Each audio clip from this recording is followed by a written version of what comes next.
Hey there, I'm Eternal, and I'm an object show fan that's barely watched any object shows. We have to fix that. Let's play Object Catchup.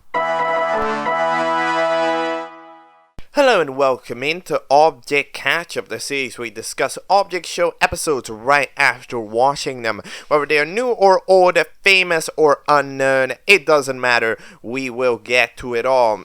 Now, today's topic is going to be the Nightly Manor. So now, you might be asking yourself, hold up, Eternal, didn't you say you were behind on requests? Didn't you say you watch shows with new episodes primarily? Why are we taking a look at a series that is old and ended? I mean, not old, but like it's ended, right? It didn't have a new episode, right? So the reason is that, no, actually, the Nightly Manor is a request. Somebody actually did request me the Nightly Manor about 3 weeks ago. Michael has commented that I should watch the Nightly Manor. Michael is I guess a fellow viewer, created BF4 and has been watching a lot of their reviews, but they recommended for me to watch the Nightly Manor quite a long time ago, and at that time I roughly kind of half skipped it because I'll do other requests primarily because, you know, they're from creators that we'll see what their character is on about. However, I was like, okay. Unlike the other ones that I skipped, I didn't really have a proper reason. Like, I know I skipped, for example, watching, like, Battle for 1, because I need to watch 1 before that, right? However, there's no reason to watch 1, because that doesn't count as a season to Battle for 1, because it's a different show, right? You know, like, that type of stuff. In the meanwhile, we're like, in this case, it's like, I only skipped it because popular, okay? When I was like, alright, I think it's time to cash that in for today. We're going to be taking a look at the Nightly Manor. If you don't know, the Nightly Manor is created by Allenimations, YouTube creator with 86,000 subscribers. The Nightly Manor has 6 episodes, of which the first batch is all pretty short, which means that overall, they're technically not going to be long videos. However, we're going to probably be taking a deeper dive into it, because again, this is one of the quote-unquote big ones, right? So when it's one of the big ones, we need to give it its own treatment, kind of like how I did with Scrabble back in the time. So yeah, we'll be taking a look at these 6 episodes. As far as I'm aware, this is technically even 2 seasons, depending on where you check. There was an old, like, The Manor or whatever, but the Horror Manor or something, but it was a cancelled season. It doesn't actually relate to this. I tried checking because I don't want to make the object fool mistake again. So yeah, either way, I'm rambling on. It's time to start off the Nightly Manor's catch-up with episode 1, which is titled Visitors Invited, released, if I'm not mistaken, on May 31st, 2021, which is actually my birthday. Did you know? My birthday is May 31st. I don't know if I've ever dropped that info. So let's watch it. Let's talk about it. Alright, so that is episode 1 of the Nightly Manor. So, I mean, as a full episode, there's really not a lot going on to it. It's very much so kind of pilot type deal. You know, we're kind of muddying the waters, like, yo, these are the characters, and this is what they're getting into. However, like, you can now work from here, right? It's very much so, like, entering the waters. However, I just gotta say, like, the thing about it is that, like, this stuff, right, it really, these shows like this, I think they really amplify just, like, how much, even from these 3 minutes, it just amplified just how much to make elite tier show, just having elite tier audio editing actually does. Audio editing, in my opinion, is very underappreciated, because, like, when a show like this, you just see high quality audio, right, where, like, the music doesn't necessarily play to just be a background music. It plays to enhance the audience. It gets muffled out when somebody's walking away from the room. It's louder when it needs to, when nobody's speaking, right? And when somebody's speaking, it relaxes itself, you know, and then, like, the way that the music transitions from one into the next, right, from one into the outro, right, the intro into the thing, right, like, it's all important. And even if it's not custom tracks, which I think this show will have, I don't think this episode has custom, at least the credits credit a bunch of different people, but, like, it might be a custom remix, but I'm not 100% sure, but, like, in general, like, the way that this just the elite audio editing gets done here, I think really makes like it makes it pop in a way that, like, you truly don't feel in a lot of other shows. But anyhow, what am I on about in this episode? What is actually going on? So, we kind of don't know. We entered the Nightly Manor. Presumably, that's the name of the place. They all have a paper with their name on it at the beginning. We have ourselves the intro, and then we have our few characters. We have roughly a speaker box, and then also a sketch pad. Who is interesting. The speaker boss ends up being more sort of police officer type character, very much so get to the goal. Well, Sketchpad is more the goofy police officer, kind of egotistical, kind of like I'm the top of the class, right, type character, from what I've understood so far. And then we have the other fellas that drop in, which are a top hat, a walkie-talkie, or I think, no, actually you're not walkie-talkie, you're GPS. That's, I wouldn't have guessed that, I just know your name. And then there's also Ring, like a ring pop, who comes in. They're already at the party. And we have a couple of people who are just absolute monsters. A spray cat and then a mouse. So they come in and they eat so much food because apparently it was free. We get to see GPS and Top Hat try to leave after apparently doing a 20-mile drive to go here. So I don't really know what's up with this party. Apparently this party was advertised or something. And then we were like, yo, this party not allowed or something. Right, like that's my initial presumption. This party maybe was announced by in the city, right? It was announced by in the city, and then a bunch of people came in because free food or whatever. So if it's free food, it's either people that really enjoy free things or it's people that are kind of poor. So we're gonna have to see if that has something to do with anything. By the way, they get invited to the Nightly Manor in this way, and they have a party. However, as they try to leave, we eventually end up having a little bit of an issue. I discovered a sketch pad. It's both in the intro and also in this advert. By the way, excellent advert, of course. The quality, the CRT effect, the old videotape effect is nice. But like we end up having their Visiontron, which they have also in the intro, so presumably it's a tool that they will be able to use. It's a magnifying glass. It's just a magnifying glass, as far as I'm aware. It's just a magnifying glass. So yeah, as the other fellas eat, they accidentally pull over the floor and make it disappear. So they all fall down. We have a sudden a switch up, and then we have ourselves the credits, and that's all that we know. We know that they have successfully been tricked into the ground, into falling down, and there's not much else that we really know. It's a very interesting. I wonder how people felt about this at the time, man. Because like I feel like this is not that. Like I feel like I don't know if this is enough to convince somebody. I mean, it's cool, I guess, but like I don't know if this necessarily plays the job of convincing somebody too immediately, because I'm just imagining if this was literally everything I had to watch, right? And I was sitting here doing a catch-up for something like this, I'd be like, yo, would I be I mean, again, I'd commend it for being super high quality. However, I just say, yo, do a little bit more, combine the next episode and this one. That'd be all that I really say. But I mean, I guess I don't know. I mean, we'll have to find out. Because of course that would be me in 2021. However, we're in a world where we do know that the Nightly Manor has more episodes. So let's go to episode 2 of the Nightly Manor, which is called Rescue Underway. To be exact, it was released on June 1st. Oh, so it released day by day. Oh, that's what it did. Wait, what? Yo? Okay, so it released daily. Oh, okay. Why? I guess it's the key conversation around. Right? I mean, that's kind of smart though. That's kind of a thing that I wish certain shows did though, because like it brings the focal point onto you when it's like that a thing is happening and then immediately a thing is happening, right? That's what like a reality show does, right? With like the Big Brother or whatever, like the daily episodes, like the weekly episodes, like yo, you know that this thing is going to happen.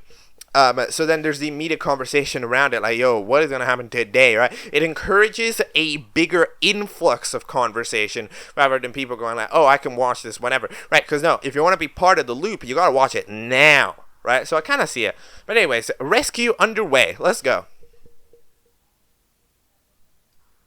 Alright, so that is episode 2 of the Nightly Manor. So if I maybe wouldn't have been 100% intrigued on the first day, on the second day, now here we're talking. I mean, things are certainly heating up at the Nightly Manor. So, the people fall, and then the people, a couple of them pass out and stuff, and then they wake up.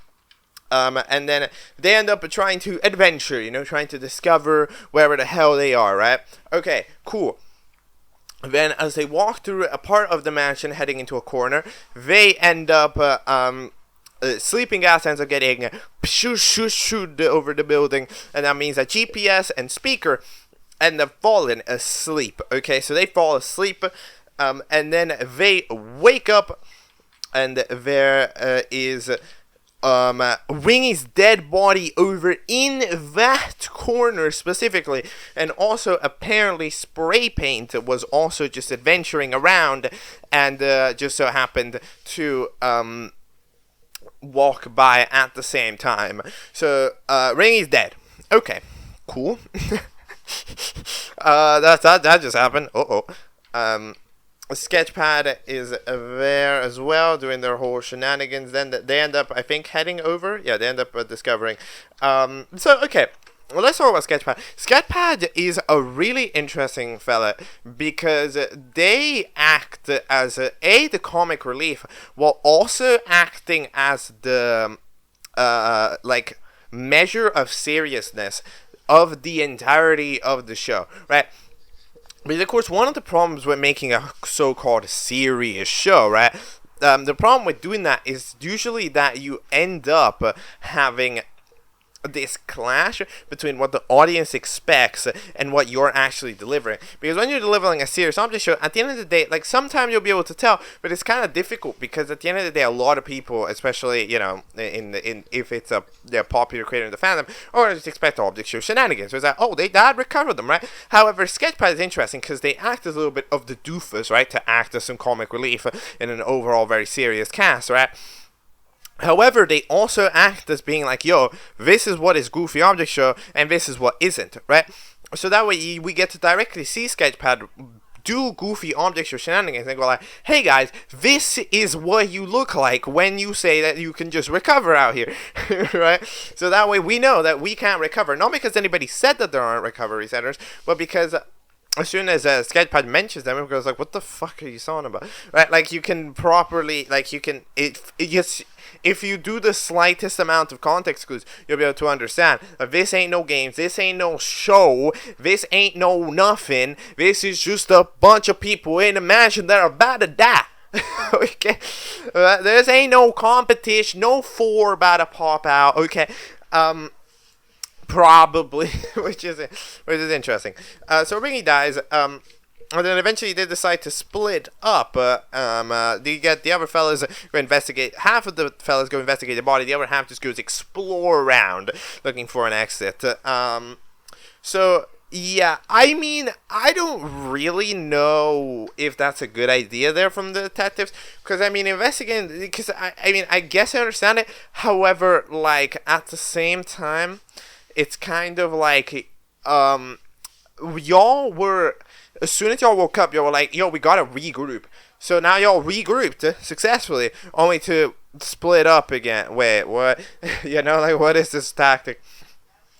They end up walking around a spooky corridor. One of the speaker ends up tripping on a wire, which activates a spear, which GPS somehow notices in time, and then just barely weaves under, which absolutely murders Mouse. Just gone. It's just a spear gets launched. I mean, I'm presuming the spear got launched by the wire, which is interesting because, like, speaker didn't say anything, didn't say much, didn't do much, even though they would theoretically, as the person furthest forward, because nobody else got to the string and the string covered the entire wall, which means that theoretically, as the person furthest forward, speaker should have either A, been hit, or B, been able to warn them. Maybe not. Okay, maybe they wouldn't have understood the warning in time. However, speaker didn't say anything, or they were still laid down. Maybe their fall was so gracious that they fell unconscious from tripping over a string. Okay. Then the GPS is talking to somebody. It's talking to like a technology face fella. I don't really know who this is. Who is this? No, I have genuinely no idea. But GPS is like, yo, I want to go home, all right? And then it's like, yo, why don't you do that? And it's like, I don't know where I am. Do you know where I am? No. Like, what is that's the most useless conversation I think two people have ever had. They gained nothing. But like, okay, I mean, it's interesting to know that there is another person. There's a load of binary and zeros and ones going on around her. I think a lot of people forget that binary is like a way, like you can, like, you know, binary language, like there's a letter, like there could be a message written in there. And I mean, maybe, I think there's a bit too many 010101 to actually make it a message. I think it's just there for aesthetic, but it could technically have a message written on it. I wouldn't discount that possibility at all. So they die, spray paint absolutely rushes over, and then GPS the speaker. They continue to go, because when a spear gets launched at you, obviously you keep going. You keep going. Okay, I mean, I'm sorry. No, you know what's the one thing I don't understand, right? Is that, like, they are just walking around here aimlessly with the presumption that, yo, there's gonna be an exit. Did y'all forget you just fell down to the basement? Basements don't just have doors that lead outside. You're theoretically below the ground, surely, right? Because, like, you were in a building, you fell all the way down to some mysterious lower part. I mean, the idea isn't, like, the idea shouldn't be to look around, right? Because there wouldn't be an exit down here. You're in the underground, presumably. Surely the idea would be to just go up, right? Like, the idea would be to try to look up. Like, that's the question. I haven't seen anybody look up. What is up? Is there a ceiling, right? Like, has the floor been closed back up, right? After they drop down, or if they look up, they get to see the original ceiling with the doors and everything. Because if they see the doors and everything, they know that is the lever. So theoretically, the best idea would be to just try to get up there, because finding an exit down here is very unlikely. So I don't really know what they're doing. They're kind of, I feel like this is not the smartest set of contestants ever. However, like, I see it, I'm interested. One of the things that I'm starting to realize, okay, is that there's there's 6 episodes, and there is 7 people, okay, in this show. So far, 2 of them have died, and we don't have recovery centers to bring them back. So is the Nightly Manor just going to end with one person leaving? Is that the idea? Are we just going to have one person die per episode until we end up having whoever technically wins and manages to escape out alive, but now with trauma, and it ends up being a super sad moment as, like, they're going together, you know, we're all we got left, and then one of them manages to escape on an epic fire or whatever, and the other one dies. Is that what's happened? That feels like the story that we're trying to do here. I don't know, but I mean, I guess we'll have to find out. Did episode 3 release on June 2nd? Let's find out. Episode 3 of the Nightly Manor released on June 2nd. Okay, so this was all part of the plan. Let's see, I guess, what happens on the next day. This was all pre-made to release in batches. Part 3, Survive. Okay, so that was episode 3 of the Nightly Manor. So, alright, basically, when talking about episode 2, I completely forgot to clock in one thing. Basically, I knew that parts 1 through 3 were a thing, and then parts 4 to 6 were a thing, right? Because the dates and everything, right? However, the thing about it is that I was unsure if parts 4 through 6 were a continuation of the ongoing, or if they were a season 2, right? That was what I was unsure about, right? So we have now discovered, at least I have now discovered, I should have probably known, but I have now discovered that, no, this is the technical finale. This is the finale of the Nightly Manor Season 1. Alright, it says, thank you for watching this object show, or like that. This was the object show until we decided to renew it, right? For a secondary season. So basically that's what this is. Okay, which means that, of course, my prior theory of one person died would only be true if the season was 6 episodes, right? That's the only way that it could have been possible, but it's actually not. Okay, so let's chat a little bit about what the hell even happens. So we end up getting a little bit of backstory. You see, we get just enough little tidbits of information here and there to actually try to understand something. So, apparently, at some point in time, we get to see that Spraycan, maybe alcoholic, right, gets super drunk, and then Mouse, who is either their friend, girlfriend, whatever, they end up, they're kind of just sit outside the bar, because they are like, yo, I need to let this guy do this de-stress, however, like, I need to drive him back home, like that type of situation, right? I need to drive him back home so he doesn't just crash and die, right? So that's kind of the situation that those two were in. I don't know if it has anything to do with how they got. No, they don't. It doesn't have anything to do with how they got in the manor. We know how they got in the manor. So we end up being in the manor. So apparently they actually didn't fall over in the manor, which is interesting because did they not really?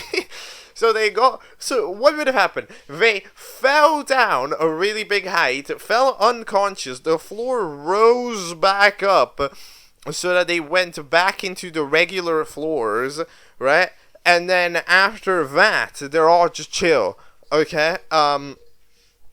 And then obviously they go check the rooms instead of the exit, which they know is there. I mean, they know that the exit is locked. Well, yeah, break the exit. Just try to do that. Are we trying to enter a room? We're trying to escape through a window? Like, I don't really know. What is the tactic of these people? I'm really not understanding.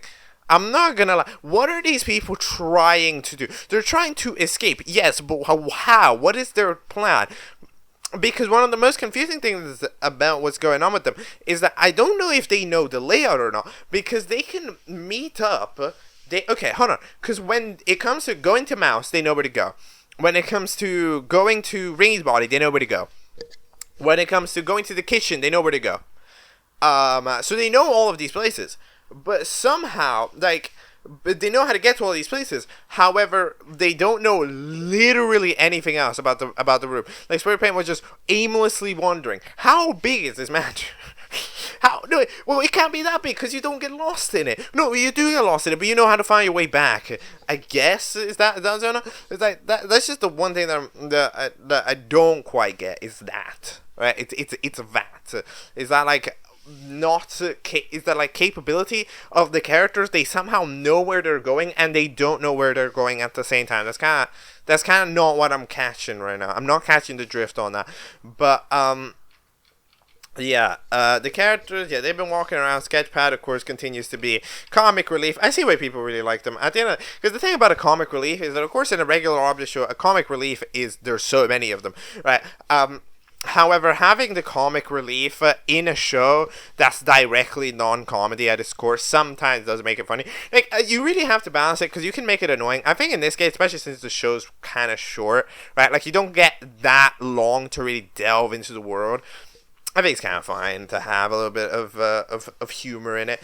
And then we discover while Speaker is coming into GPS, GPS has randomly been glitched out, and they seem to be a now murdering machine. They're trying to murder everybody as much as possible, and they're just doing their thing. So there's a couple of things that this could be. Of course, there is the fella from the other time that GPS talked to from like their system or whatever that even is, right? There is that guy. Okay, so that could be that. There is the factoid that I didn't notice. I didn't point out, but I didn't notice it because I thought it was irrelevant. But I didn't notice that, like, when in the outro GPS walking away, the outro actually glitches out for a little bit. I thought it was just a visual effect, but maybe they actually did get hacked. That could be a thing from the man. Well, okay, the fact that they got hacked, I'm presuming is the only thing that could have been true. They got hacked by somebody else that replaces their mind, and then they become a weird murdering machine, right? Which, I mean, Top Hat ends up getting superbly confused by this later, which is interesting considering, like, they do end up having a very, very different voice in this current state. They are completely glitching out. They fall, and then they get back. Like, they fall, they turn back. Like, they're not acting normal. It's not like they're really... Like, they're not necessarily going like, oh, yo... I'm me, but I'm a murderer. Like, they're just acting like a different person, surely. Like, surely that's something that we can realize out here. I mean, Top Hat kind of realizes it, but for their actions, rather, just how they literally talk, which is interesting. But, yeah, Spray Paint eventually tells them to get out. using the butcher knife, Sketchpad manages to break the door open. Saved it. They really did save the day. They somehow actually did save the day. That's really funny. Sketchpad actually saving the day, not dying horrendously, is hilarious. But eventually, in the last second, they noticed that yes, somebody did hack into the GPS, and apparently what they do is self-implode, which means that the GPS explodes, and that also murders the spray paint, who was literally right next to them. So those two are dead. Goodbye. Yeah, I mean, spray paint. I mean, you could read it. I mean, I guess, okay. You know what? I mean, I could complain that it's like, oh, spray paint could leave away. But, like, it's just that type of thing where as long as you realize what's going on, I feel like it's too much to really expect out of a person, out of a character, right? For them to be like, oh, I realize that this thing says that it's going to explode in 5 seconds. They're going to run away. Because the other fellas, they're not that far away, but they do manage to dodge it. But yeah, no, spray paint has to have been dead. There's just no way. So that means that Sketchpad and Top Hat are the only two that actually survive. They make it out alive, and they technically win the Nightly Manor or whatever. We get to see they get to see some sort of investigation afterwards for Top Hat. Shout out to the voice actor for Ring for having to do one line in the entire show.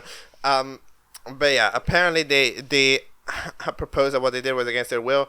We found a chip 4 into their model. Which is interesting, man. Chip 4 into their model. So that got installed. I mean, I guess they were unconscious for a while. But if they were unconscious no, but they must have been. Because, like, okay, here's the deal. Like, the spear technically was just a mechanism, right? However, as far as we're aware, right? But how could this happen? I'm really trying to find out. Because it's like, the thing that the death that we don't get to see how it happens is Ringy's death, basically. That's anything, because they end up going to the same corner where everybody else was sleeping while they're sleeping, and then they somehow die over there in the corner while the others don't wake up.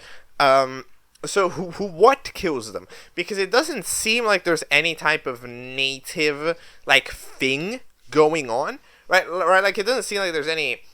There doesn't literally seem like there's an entity in the manor directly, right? Because that's kind of the thing about the Nightly Manor. So nearly every death was caused by a mechanism, right? Because at the end of the day, they all fall down and get stuck in the manor, even though they fall down, but they don't fall down. What is happening? So like they pull the string, and it's like because a string gets pulled, the fella dies because they pull the string, right? Like everything in the manor feels like it's happening. Like at the end of the day, the smoking gas only activates when they walk past it, so it's motion detected, right? So it's like kind of one of those things where it's like it feels like the manor is functioning on its own rather than there being an entity within it. However, I don't know how Ringy dies. I don't know how Ringy would have died. They never investigated the body to find out, I guess. But like I don't know, Ringy was just dead. That's just the question. That is the question, because I would suggest that, oh yeah, somebody while they were down swapped out GPS, but then it's like, yo, I mean, who would have done, like, you know, there didn't seem to be anybody adjacent to the building, and if there was somebody adjacent to the building, A, somebody would have found them, you know, somebody like spray paint was just walking around, and B, they can't get in or out, right, because the manor is still indeed locked. So yeah, I'm not too sure if the question that's kind of the one question that I'm left with. I'm sure if I gave myself more time, I would come up with my personal answer. But that's kind of the question. Did somebody orchestrate this? As like somebody was directly the person involved in murdering some people, right? Like, was there a person in the manor with them, or was the manor set up to be a death trap, and then there's nobody in there when they're actually in the manor? That's the question. I don't know. I have no idea. But anyways, I mean, that is the Nightly Manor. It technically ended. However, we do know that it comes back for more, and it comes back for more with a vengeance, and the episodes are also significantly longer. I must say that, you know, for the factoid that it's, like, relative, like, for the factoid that is pretty fast, like, it's a pretty quick season 1, it does manage to give a lot of thoughts. They had to implant a lot of ideas into the brain, which I think is pretty nice. I don't think the next 2 episodes were released daily, which is unfortunate, because that is one of the things that I will say that was very smart. Episodes 1 to 3 to do that. Now, I don't think about it. I go, oh yeah, that's excellent. Really smart to do day by day. But I don't think the Nightly Manor episodes they do day by day since then, which is, I mean, I guess it's unfortunate, but they are also bigger projects. So yeah. Episode 5 was released in July 31st of 2022. All the World and You and Me. Alright, so that is none other than The Nightly Manor, Part 4, any day now, or the start of the return of The Nightly Manor. It's interesting how these aren't actually divided seasonally. Like, it technically is just an evolution from the previous one. It's just it's very interesting how it's treated as its own part. It's like the continuation, like there isn't a direct seasonal difference, right? Even though one ends, right? But first of all, the immediate thing that I should say, this is just smart.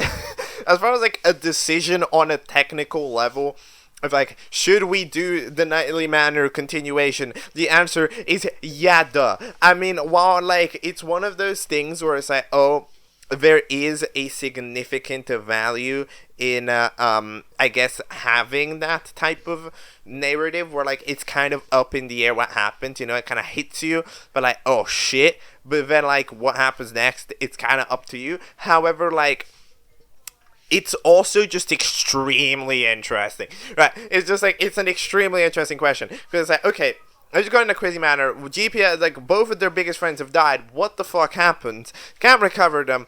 One of them might be a murderer. Try to figure out what's going on. Try to get back from it. Try to grow from it. Right? Like that. Like, that's the question. Like, the immediate follow-up, in a way, is debatably more interesting to a lot of people than just what literally happens in the Nightly Manor. Right? Which, okay, I'm calling it The Nightly Manor as if that's the name of the place. It's like, I don't know if that's the name of the place. I'm just calling it The Nightly Manor, okay? And we're hoping for them. Like, if I say The Nightly Manor, I mean the literal location where everything happens. So that's like kind of the question. But, like, and both on a technical level is a smart idea, and secondly, the Nightly Manor is popular, so if you do that on also a meta level, you'll make money, I guess, you know, you'll like make money, so that's also is useful also in that department, I must say. But yeah, as with the, like, you could already tell in the Nightly Manor parts 1 to 3, and I pointed out immediately. However, no, yeah, this is just a sound design masterpiece. I mean, like, the way that the sounds fade and fade in and fade out and they coincide, right? And like, you can feel this in a way, like in so many shows. When like music, like I can really notice this, when music is involved in shows, you always, somehow the audio design around it just feels like it gets that additional attention, because audio in general gets that additional attention, right? Which is very nice. I mean, like, yeah, no, yeah, those initial scenes are absolutely excellent.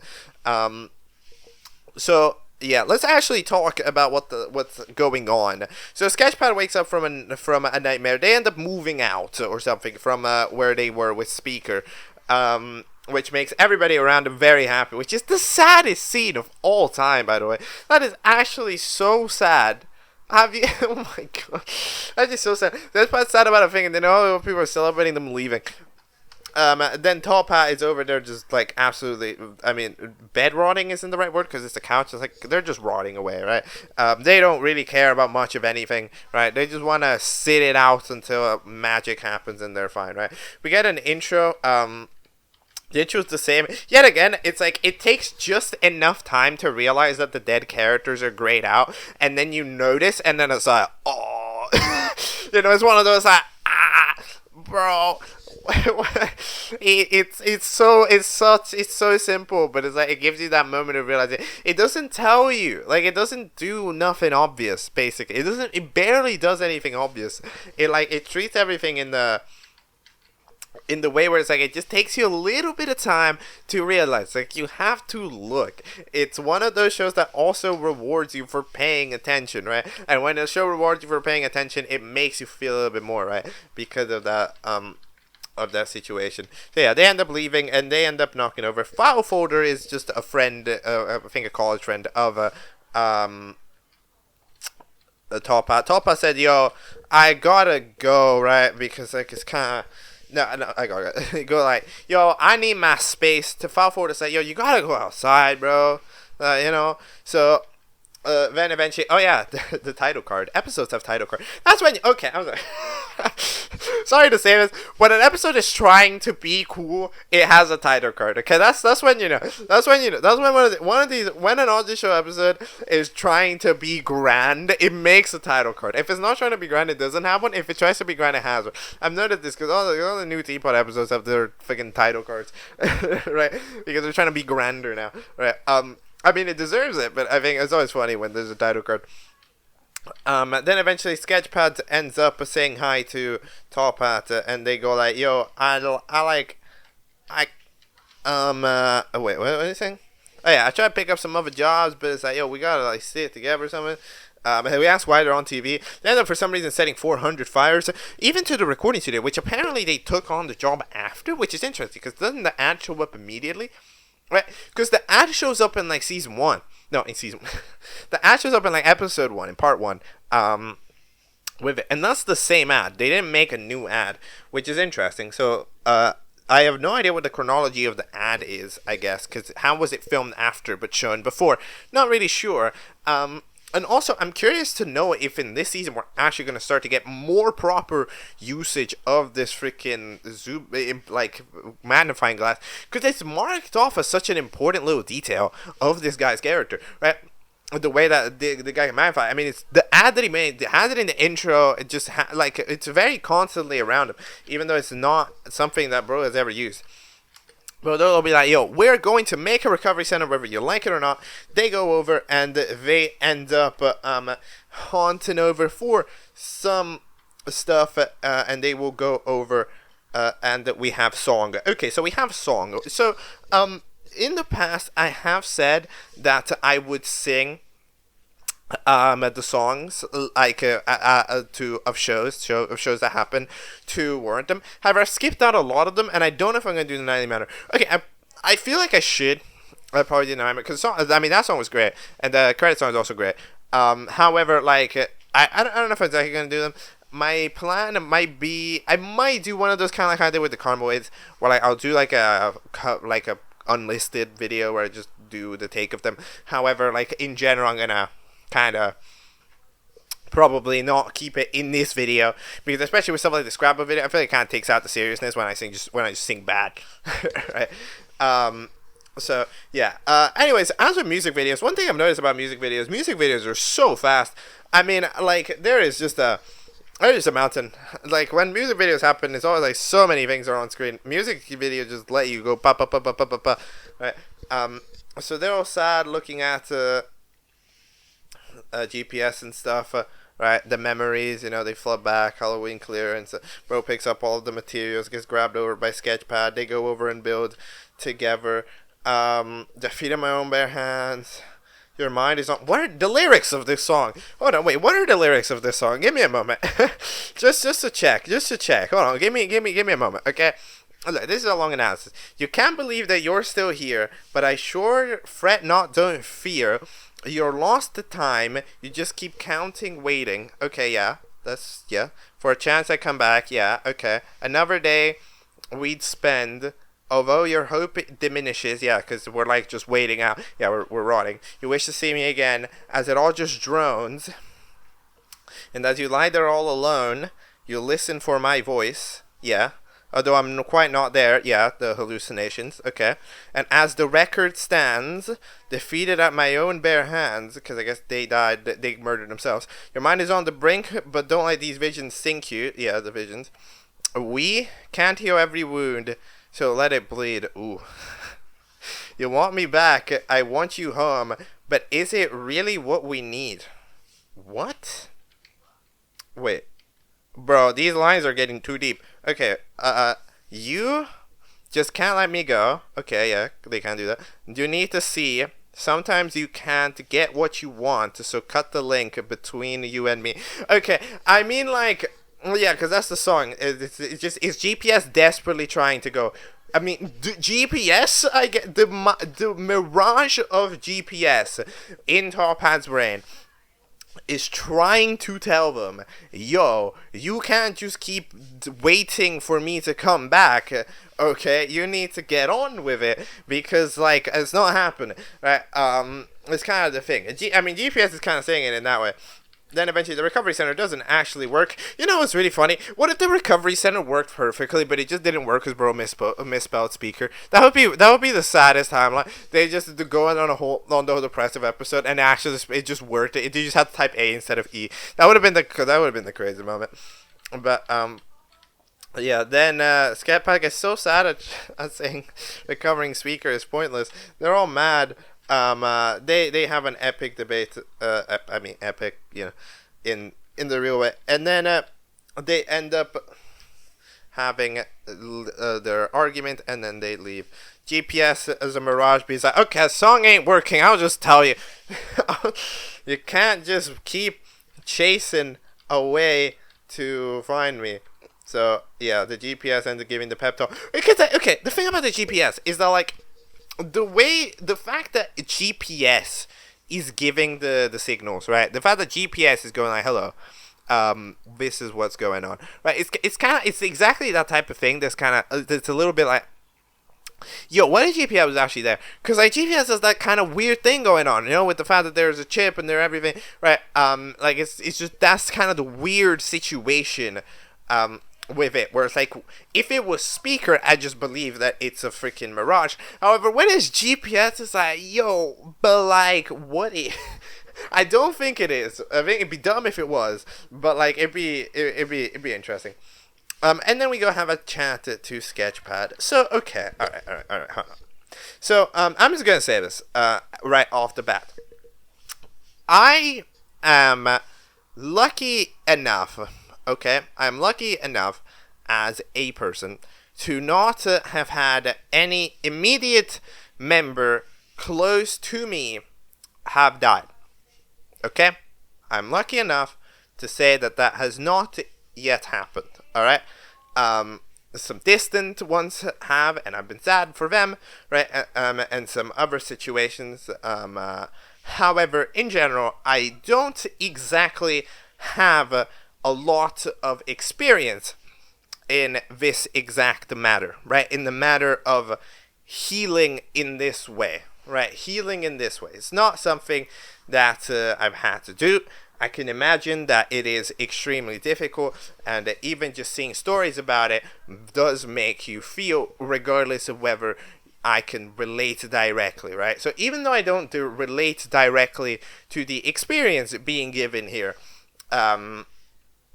it still functions at giving the feeling, because at the end of the day, you can imagine, right? Like these are the shows like when you imagine what they're going through, right? And then it's like, yeah, wow, it's like a vast situation, and it's like kind of it's kind of difficult. It's difficult to even imagine, but like even just when you half imagine it, you can already start to feel it, right? So I'm not going to chat too much about this reconciliation moment, because it's just not my place to talk, really. That's probably going to be a lot of what's going to be going on with these episodes of Nightly Manor. This is going to be like, yo, this is good. It gets me the feels. It's not really in my ballhouse to talk about it, right? Because I don't have much experience in the matter. I don't have much experience in anything, but the problem is that, like, with certain matters, like, yo, the production of the show, it's like, okay, at the end of the day, it's like I don't have experience in that, but I can still talk about it from my own outside perspective, because A, it's interesting, and B, it's not that deep. But in this situation, it is that deep. So since it is that deep, I won't be talking about it, right? That's kind of the situation that I'm gonna be going up from it. But yeah, they eventually decide to keep your head up, keep going forward. It's what Speaker would have wanted. It's what GPS would have wanted. And then they end up rolling along together. Then the missioning along together to the next one. We have the next song over in the outro, Imaginary Friend, I think it's called, about the Mirage, which is interesting as well. So who sings this? Who sings this? It sounds a lot like Anthony. Hold on, let me check. Who sung this song? I don't know. Does it not say who sung this song? Is this not a credit? What? Braden? No, it's the white side. Okay, I confused them. Never mind. Whatever. I'm not that good at spotting VAs. I'm like, okay, I'm not that bad at spotting VAs, but I'm not good at spotting VAs either. So whatever. Okay, we've chatted about Any Day now. It's good. It's good. It's excellent audio.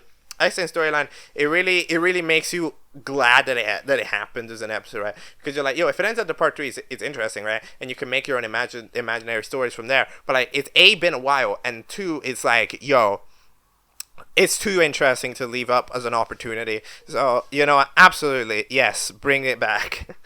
Episode 5 of the Nightly Manor. All the world and you and me. I just watched episode 5 of the Nightly Manor. Okay, so here's the thing. There's a reason why I like to do this format, okay? Why I chose Object Catchup as a format.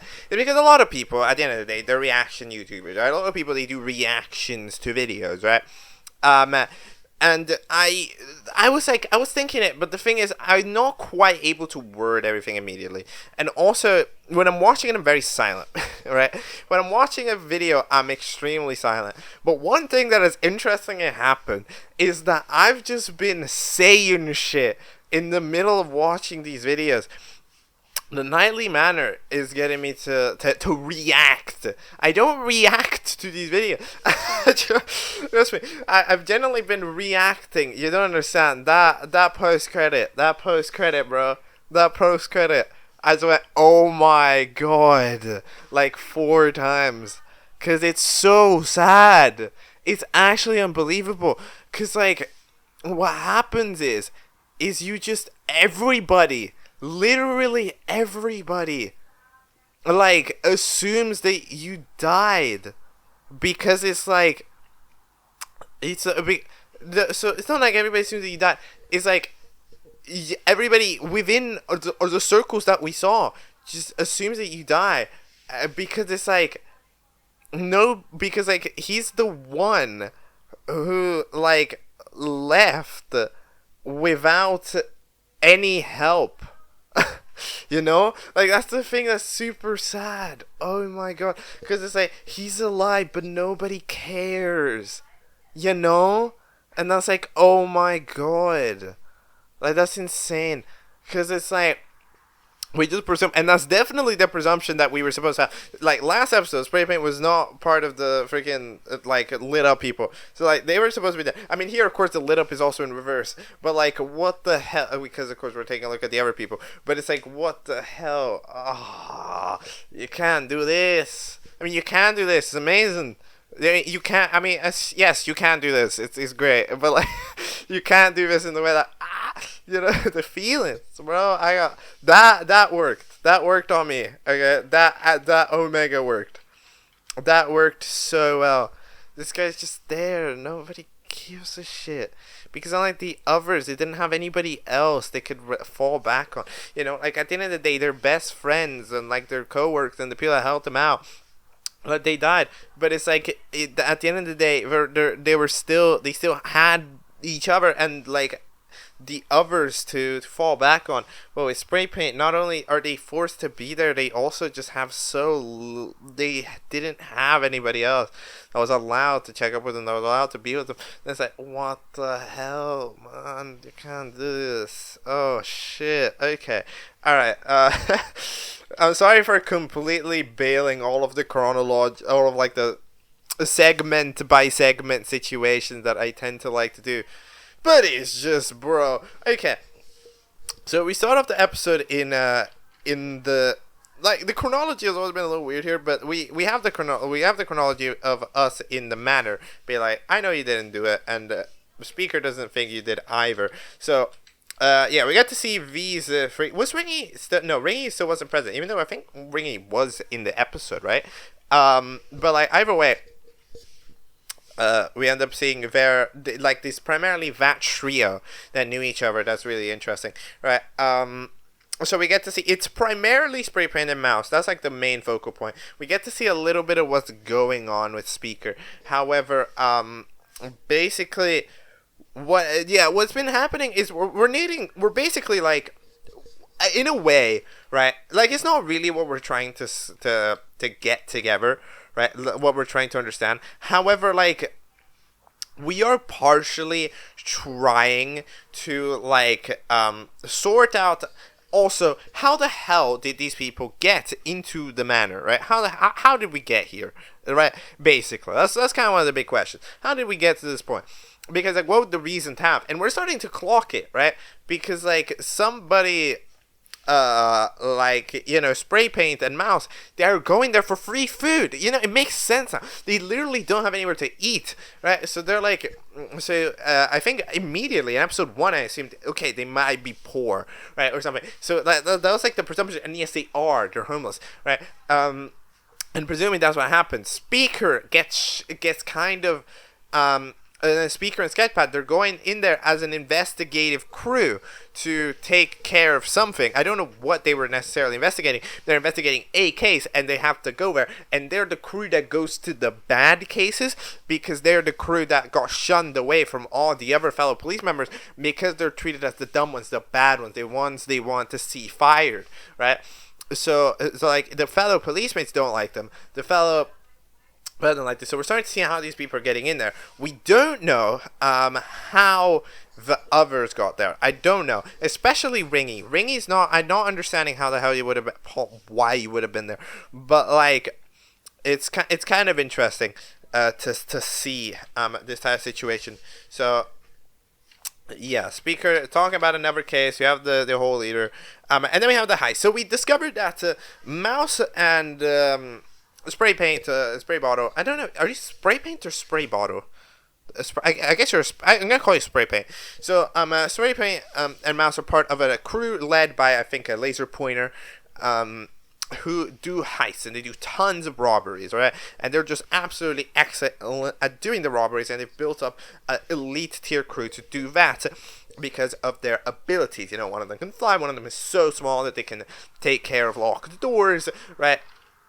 One of them's quiet, one of them's sticky, right? And some others are the mastermind. And then there's Spray Paint, who's in the crew. However, the thing about Spray Paint is that Spray Paint, you know, really wants to do stuff as part of the heist. You know, they want to be cool. However, Spray Paint really doesn't, like, they don't get much to do. They get to spray their logo around town, right? Like, that's what they get to do, and they do it. However, like, it kind of ends up being a little bit of an issue. And it's also the case that Speaker wants to take care of, which is also interesting. So there's like a little bit of a correlation between those. And then Spray Paint eventually starts feeling bad, because like, yo, I don't get to do anything in these heists. So then eventually they go over to the diamond. But what they end up doing is they end up hearing that there actually are people there. Hold on, okay, let me check. Am I dumb? Is this Ringy? Is this Ringy? I feel, yes, that is definitely Ringy. Okay, that's like good knowledge to have. It's definitely Ringy. Cause like, yeah.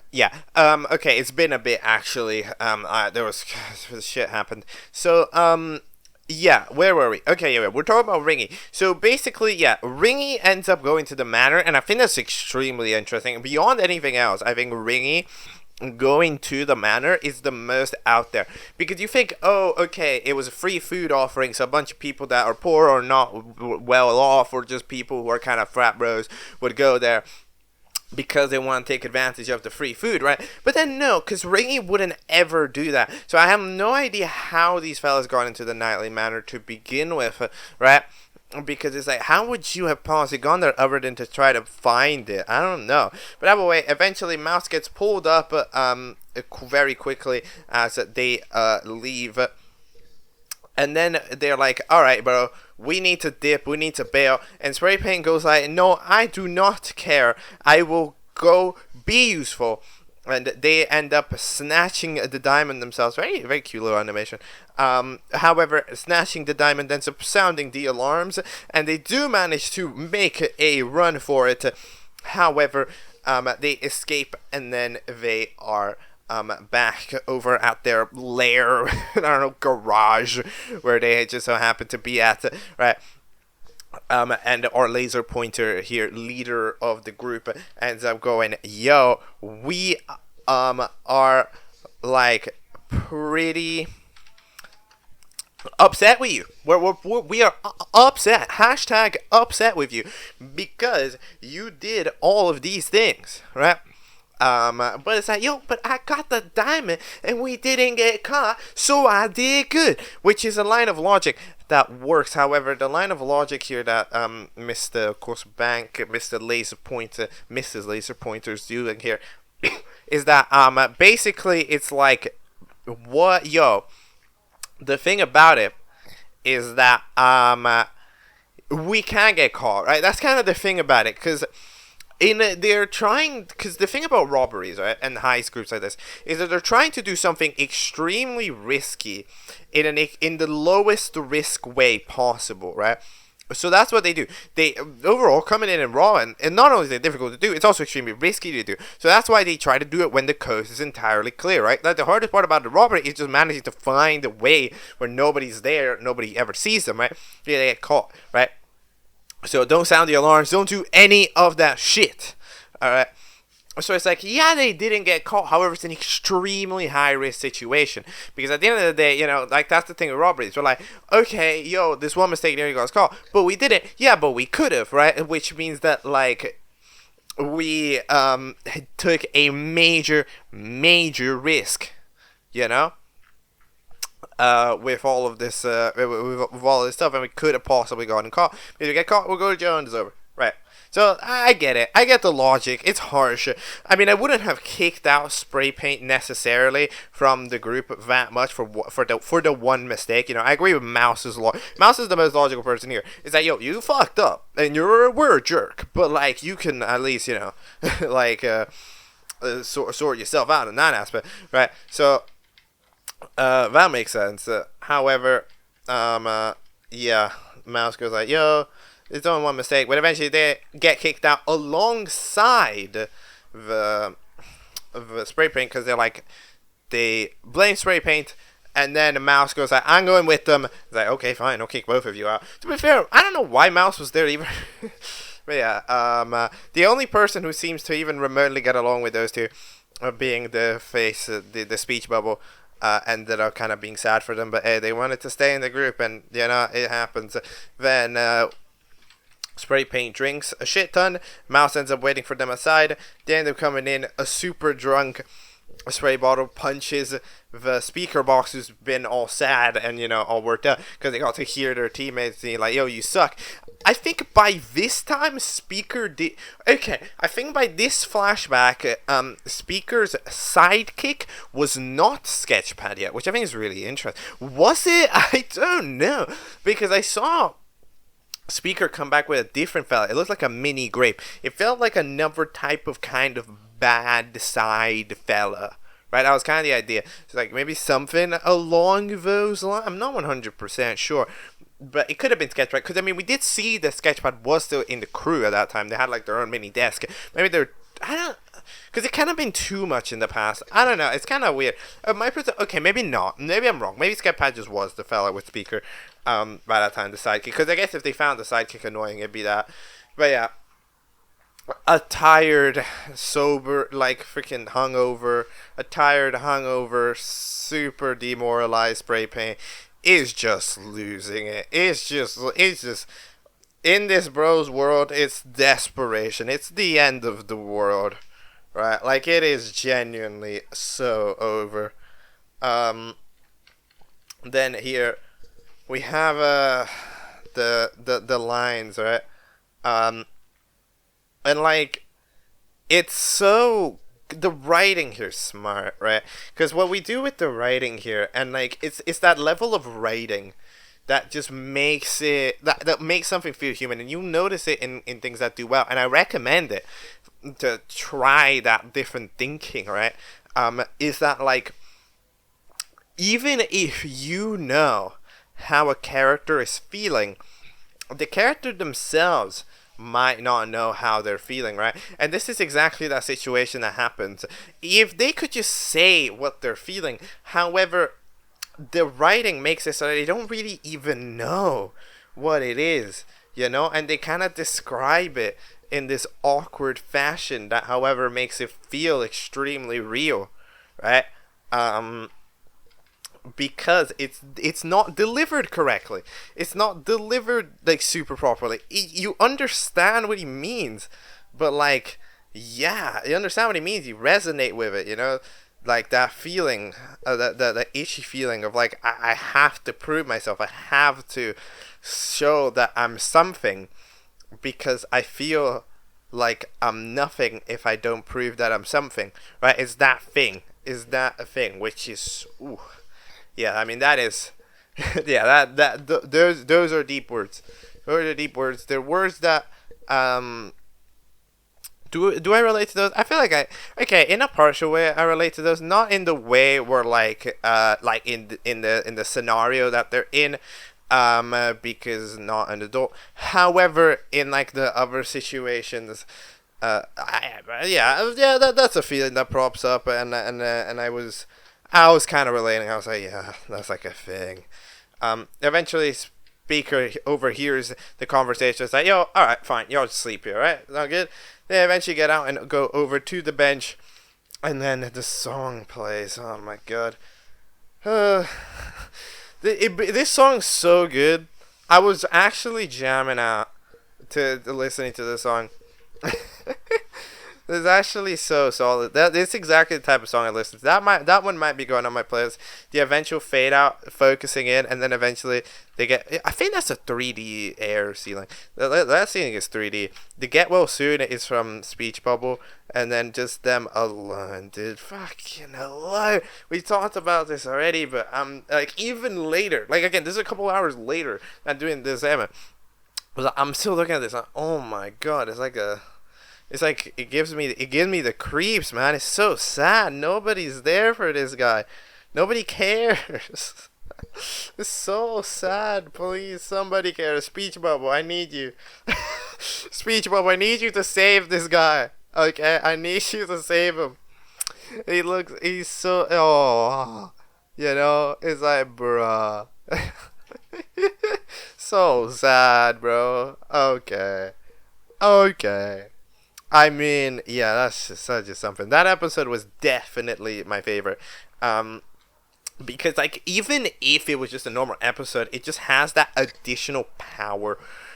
From just the factoid that like multiple times when I was watching like this episode, I just got that immediate that like imagination in the back of my mind. Like as soon like in the back of my mind, I was like, they're dead. Very dead, very dead. You know, and it's kind of interesting because it's like, no, don't make me attached to the character who I know has died. That's so sad, right? And I was like, don't get too attached. It's gonna be over if I get too attached, right? But then it's like, then I go Omega, I go Uno reverse card. This guy's alive. Oh, okay, fine. Okay. All right, Manor. All right, Nightly Manor. I see what you're doing. I respect it. It's time for the big old part 6, the last episode, I believe, of the Nightly Manor. At least the last episode of season 2. I think the last episode just in general, but I don't know. It is also the longest. Part 6 of the Nightly Manor is titled "Some Things Just Stick in Your Mind." Okay.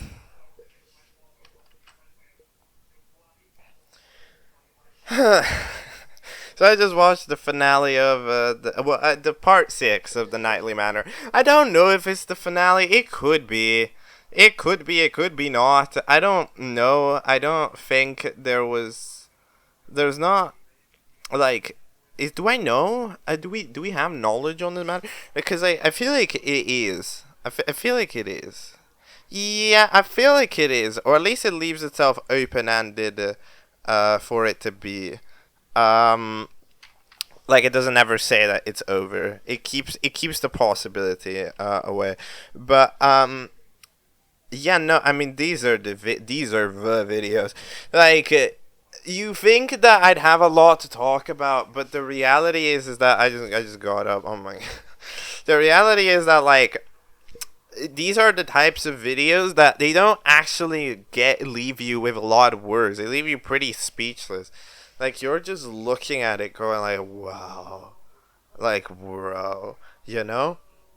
So I guess that's what this trio is. This trio of videos. I mean, like, we get to see every side of the story, and then we get to see anything else. Oh my god! I mean, like, yeah, nah, that is truly, truly something.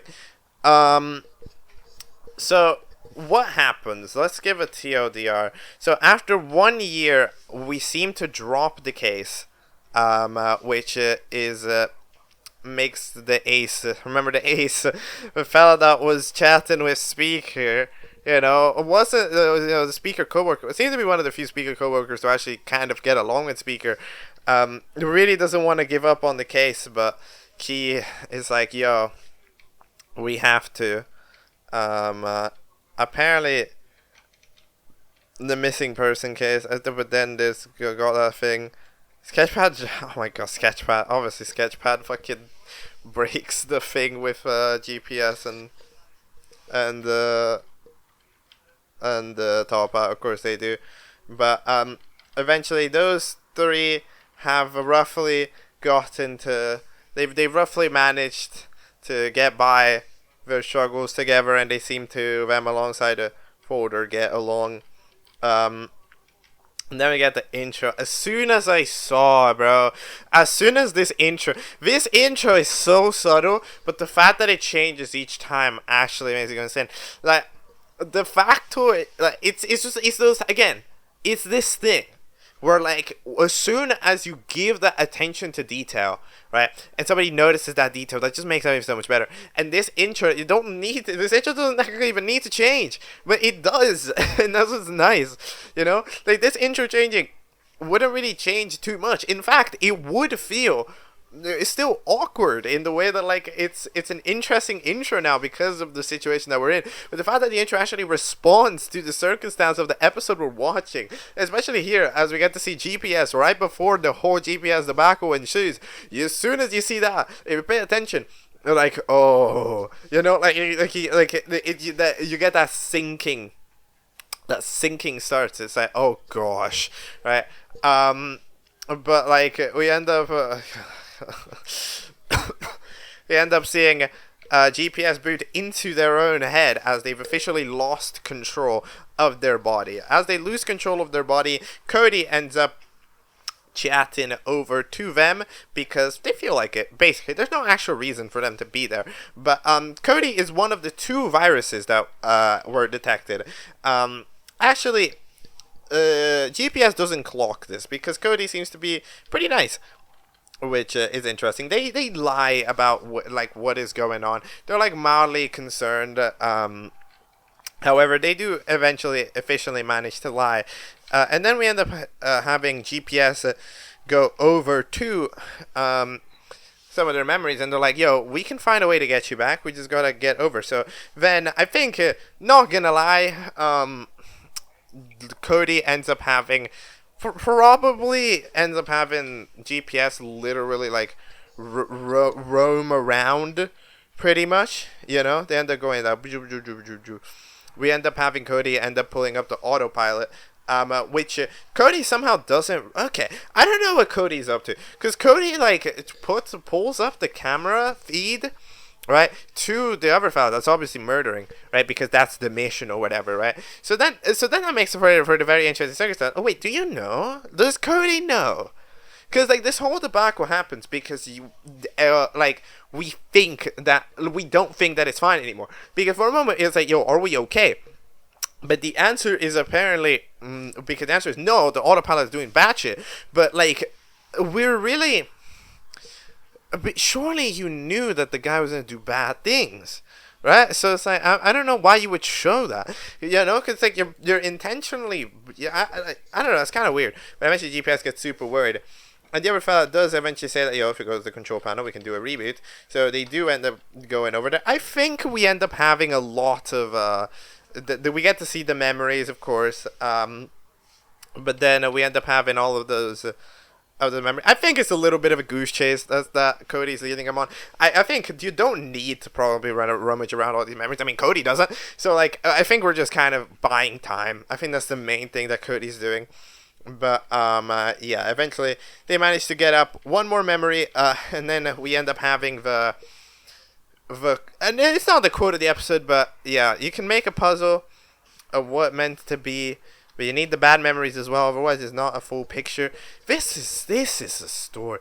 Like the amount of times where it's like, yeah, like the amount of time where this show manages to actually pitch in to this storyline with like the advice about this situation, you know, right? About like whoever's in this situation. Like this show, in a way, it gives you advice, right? It's that type of show.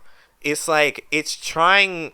It's not just here to to be a show. Like in a way, it kind of gives you advice. Like kind of episode 4, how it goes like it's okay. In episode 6, where it's like it's okay to remember, right? It's kind of it's those things where it's like, oh, you know, it's like it's given that peace, you know, and it's like super, and it ends up super impactful. And then Cody eventually realizes this quote and starts feeling super omega bad.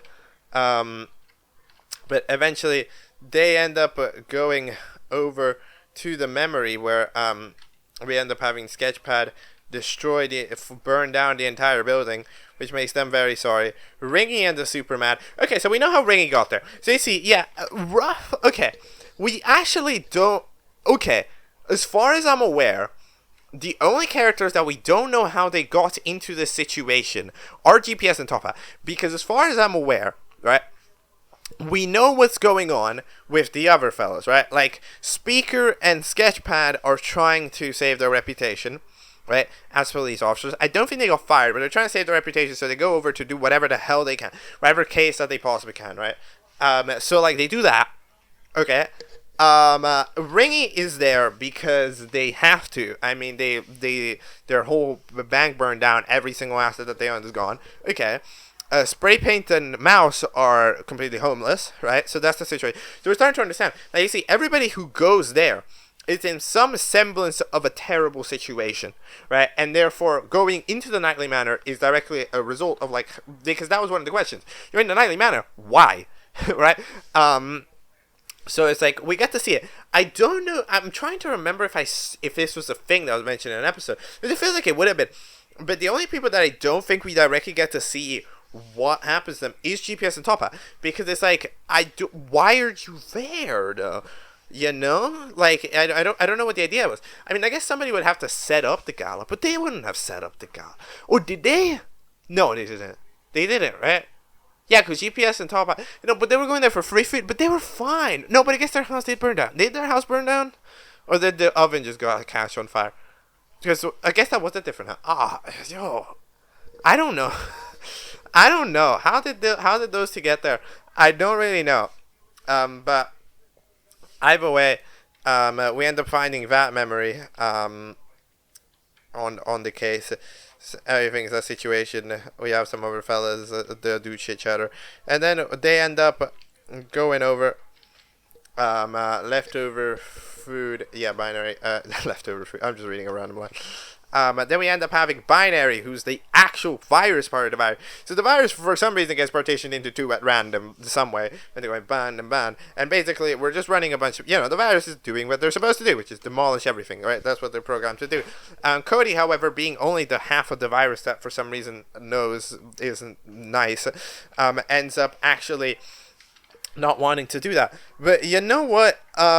It's that line. It's that line. That one line that GPS says to Cody is what actually makes them change their mind. Because what do they do?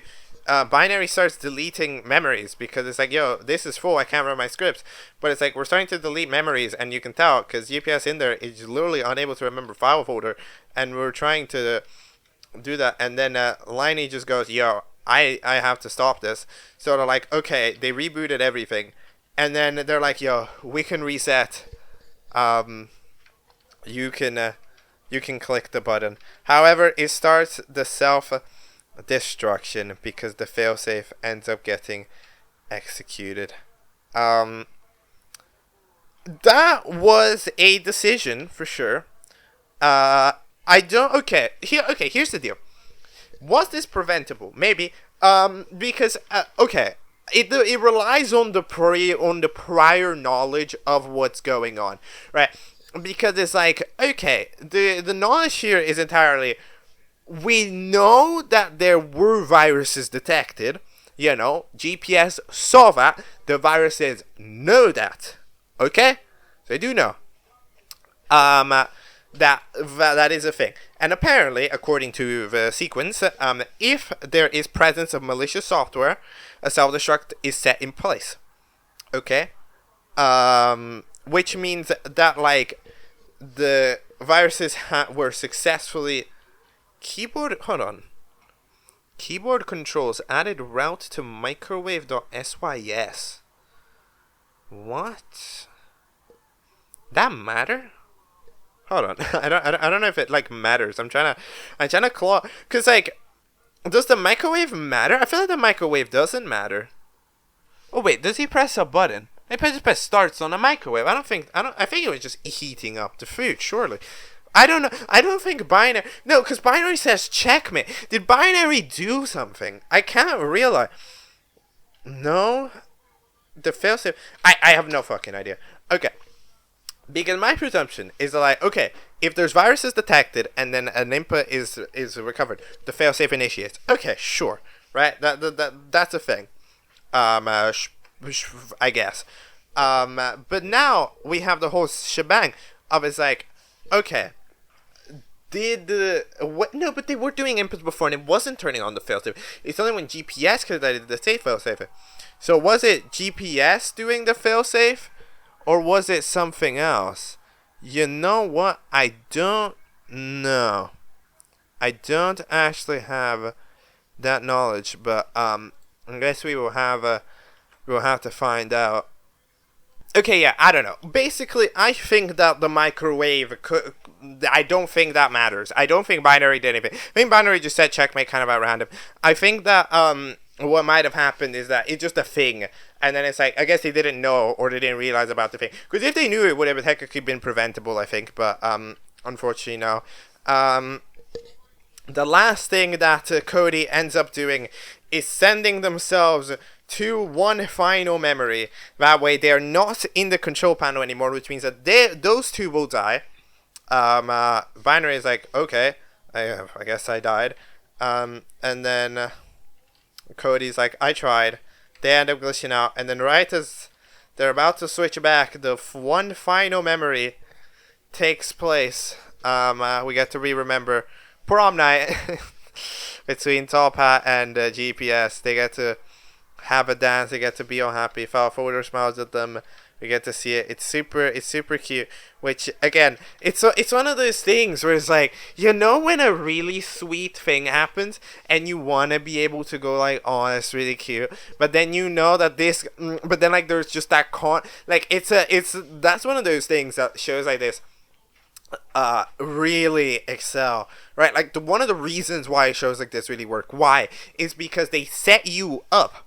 They do the setup of a really bad thing. However, then they show you a really sweet moment. So it's like, you find the sweet moment sweet. However, as you find the sweet moment sweet, it's so, like, gut-wrenchingly, like, again, your heart just sinks while watching it. Because you think it's really sweet. But you're like, oh, this guy died right after.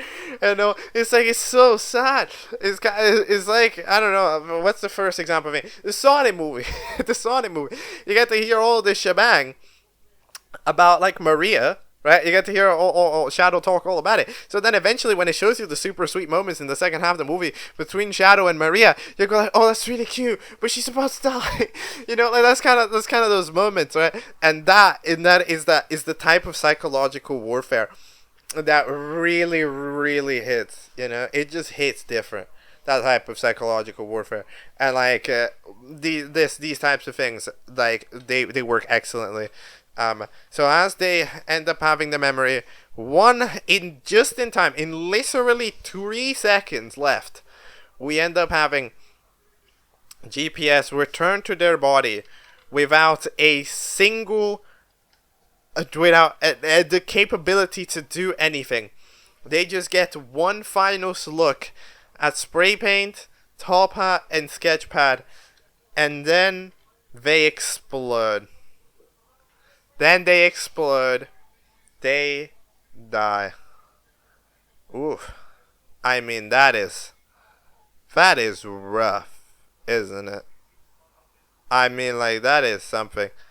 And then the credits again. Oh, this fucking credit again. The credits playing off of the intro again. If you've been paying attention, you'll notice. So now when the credits hit and it's just slowly GPS fading from the alive white to the dead dark gray, it's like you know, it's like, oh my god, you know, it's like, bro, what are we doing out here? This is crazy, right? And then the video just and then we end up having the evidence there on the ground, the flippin' evidence, the viruses. How did they get there? That's the question. Whew. You know what? I don't know. I mean, it's like, what was the reason? Okay, so one of the interesting things, apparently, okay, so one of the things that I took for granted, okay, over in the second, over in Nightly Manor, okay, at least like part 2, one of the things that I took for granted was that the mouse's death was a spring lock mechanism. But like, what is that what it's called? I'm not thinking too much of enough. I don't know. It's like it's one of those mechanisms, right? Where like, because speaker trips on a string and then a spear gets launched that GPS dodges, right? So I think that death is not GPS's fault. As far as I'm aware, it's not GPS's fault. We do get to see the camera, but I guess GPS was right there, right? Because GPS was with mouse, so they get to look at it, kind of in that fashion, right? So like they get to stare at it because they were right next to it. And then presumably they dodge, right? Binary dodges it, right? So then that's what's happening. So then that's still the thing. So there's still so many questions. I mean, it mainly related to the manor itself, because like, okay, we figured out why GPS was a crazy guy. We figured out why the hell was the crazy guy. But what is the manor? You know, at the end of the day, what is up with the manor? You know, the manor itself is still, of course, a very important little thing, because it was apparently, you know, it's this mystery thing that for some reason enacts sleeping gas. Yeah, just enacts a shit ton of sleeping gas, manages to what the hell is the word? Like, has mechanisms like, you pull a string, it'll open the door. You open a string, it'll freaking shoot a spear at you. And it's like, okay, I mean, sure, but who did this? Why was it there? Right? Like, that's the big question to me that this show hasn't tried to answer, because it's answered everything about our characters pretty much, right? How did they get here? Like, basically, why did they go there, right? Then what happened after? We get to all of those answers, right? And how it happened. The only thing that we don't know about currently in the Nightly Manor itself is the essence of the Nightly Manor itself, right? Who orchestrated the manor? Why was it evil, right? Whose idea was it? Like, why were we doing this? And also, who set it up? Who set up the Nightly Manor? Because, like, I don't know why they went there. Like, you know, it's just that general question, just that general lack of knowledge, right? In those departments. Because other than that, we know everything. I just need, like, that's the one thing that remains completely unanswered, right? It's the manor itself. Right, we got to find out the people. What happened to the manor? Right, and I'll tell you what happened to the manor. The manor didn't explode itself. A building isn't gonna explode because of GPS, right? So it's like, I mean, I don't know. The manor's still around. Other people might have gone there as well, right? For the investigation, going to the manor itself was not a thing that you could do, right? So that's always super interesting. The thing that's also super interesting is, I mean, a virus isn't a computer chip. Right? Like, a virus isn't a computer chip, which also means that, like, the chip, the evidence that gets shown, but for the post-credit, the scene, the evidence that gets left behind, it's one of those super interesting details, because it's like, hold on, this chip, like, the viruses aren't the reasoning for that chip being different. That chip is just different already, right? because again, nobody reasonably installed it onto him. As a physical thing, I don't know who would have done that, right? And then the viruses, they prop up, presumably around the time that they get taken over, which is in the back. So unless there was a guy that came in while everybody was asleep from the sleeping gas, swapped out GPS's chip to the viruses one, brought them back, turned them onto killer mode, made them kill Ringy, and then leave, and then that's what happened. You see how that feels extremely far-fetched?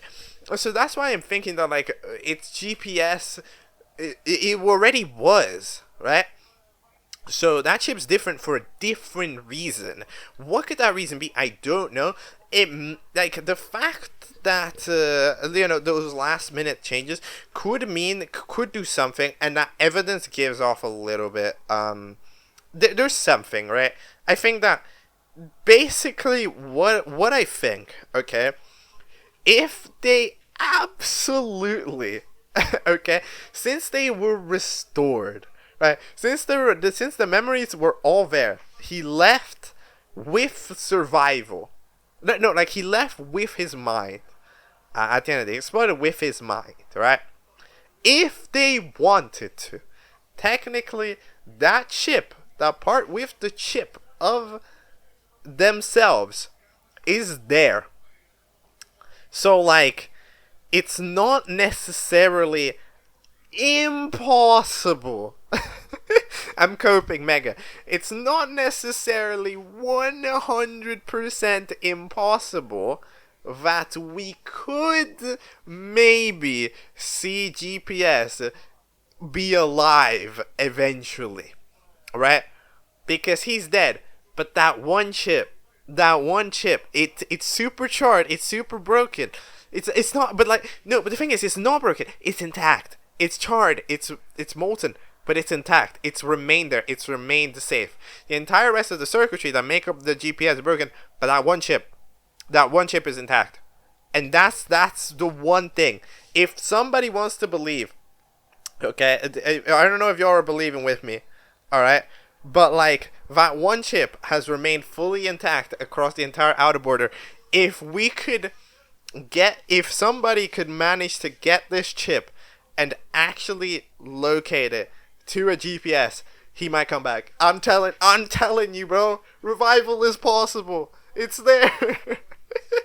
Their memories. Believe me.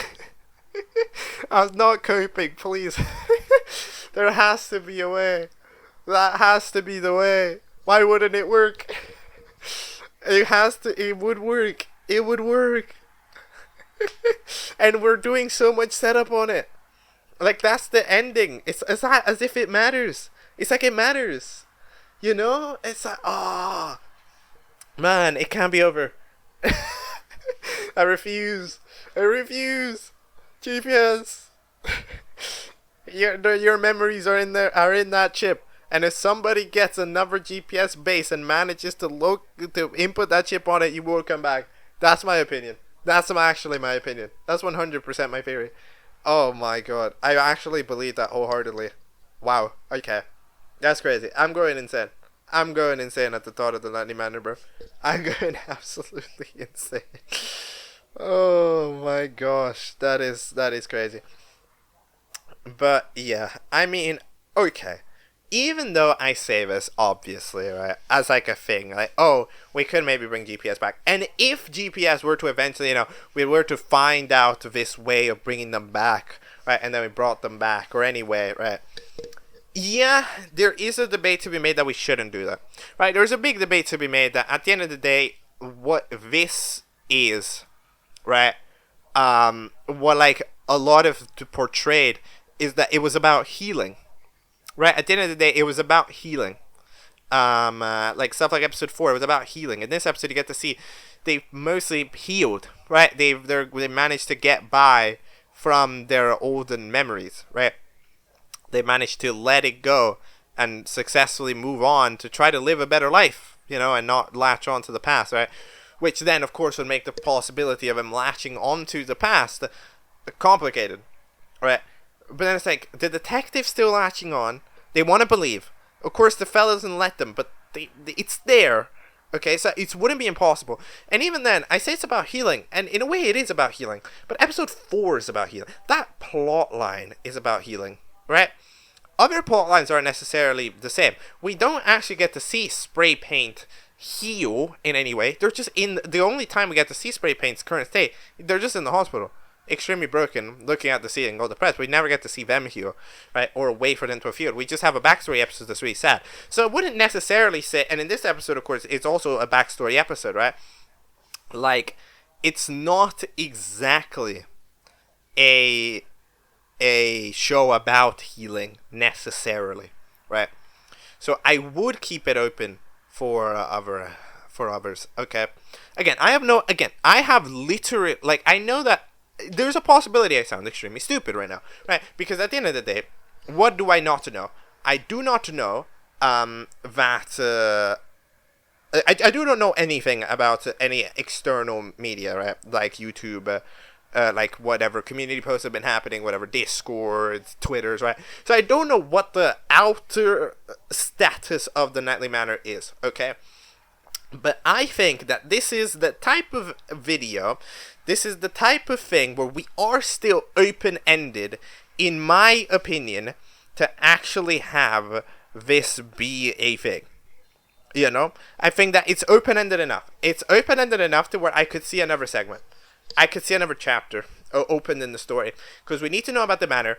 There's, I think, just enough GPS intact for them to be able to be replanted, in my opinion. That's what we could be doing, right? And we need to find out what happened to spray paint. Spray paint. It's so sad, you know. Again, it's exactly like it's doing the same bullshit as the first season. The first chapter, it shows you the event, and then it leaves you wondering what might have happened after, or what events led to this, and what might have happened.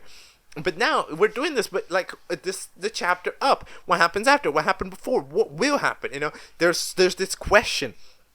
Because we get to see how every story progressed, but we only get to see how every story progressed in like the immediate future of it, which means that we don't quite get satisfied, right? Like, it's interesting. But yeah, I mean, it's been a year.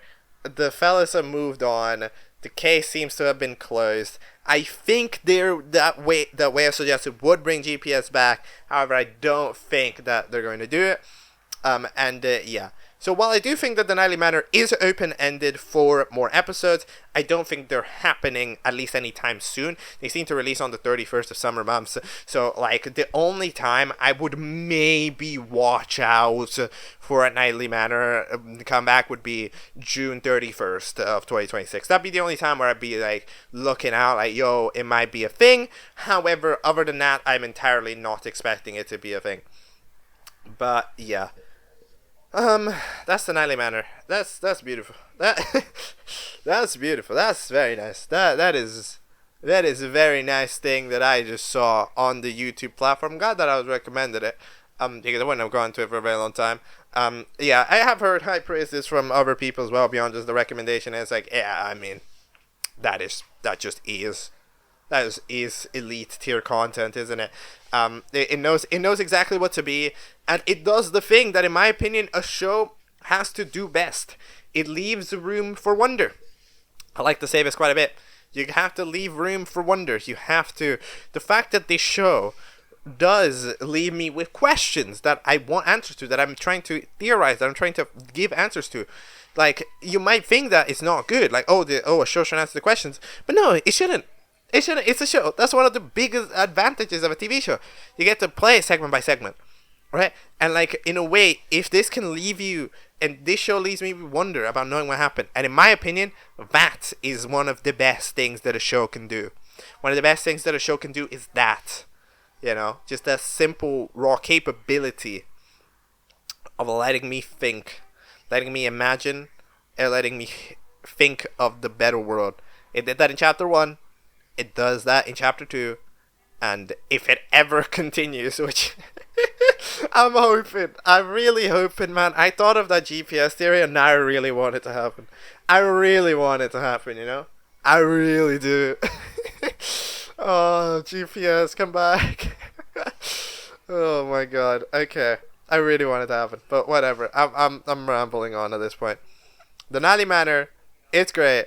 Music is great. I might cover them at some point. No promises. Um, that is exactly what I'm very happy to have watched that. Okay, sorry to every other request, but for now, I'm very happy to have watched that. We haven't done an outro yet. Let's fucking do an outro. Let's go. Alright, so that is all for today's installment of Object Catchup. So, very sorry to every other request, but of course this also was a request and it was the oldest one in the pile, that I don't skip for any external impossibility, meaning that, we end up having it covered, so... Yeah, I'm very happy to have done it, of course, because the Nightly Manor ended up being very good, even though I've, of course, over in the last segment, yapped about how, of course, I think that there would be future. I'm entirely not expecting there to be, like, it's one of those things where it's like, you can hope, you can dream, but it's not happening, right? Like, like, realistically, it's the over, right? But, either way, I don't mind, right? Like, if it happened, it'd be cool, but it's fine if it doesn't, right? Like I'll live. I'll have other shows to watch. But it was great. Very happy with it. And I managed to make overall still a relatively lengthy episode over not a lot of content, but I really wanted to proper deep dive, right? Like, because again, this is one of the big ones, It's one of the big ones. This is one of the ones you hear about. This is one of the ones that you see a lot, right? And when it's one of these ones, I like to proper deep dive. I like to go like, yes, this is what I think, right? This is what I reacted to, because I think that even for even some of the big shows, it's nice to still see that perspective from somebody who hasn't watched it, because like one of those things, like for example, I don't know, Maggie already watched it, right? So they haven't been able to comment on these videos in the way that I just commented on them. It's kind of like that situation, right? And other people, they just do reactions, or some people do post analysis, right? That's more thought out and scripted. This specific moment, which everybody has had, right? Very few people have documented, right? Which means that like this moment post the reaction but pre-analysis, that's what this is. That's what Catchup is.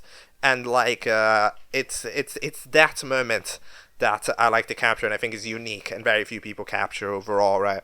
So yeah. For the Nightly Manor, we are all caught up. See you next time. Goodbye.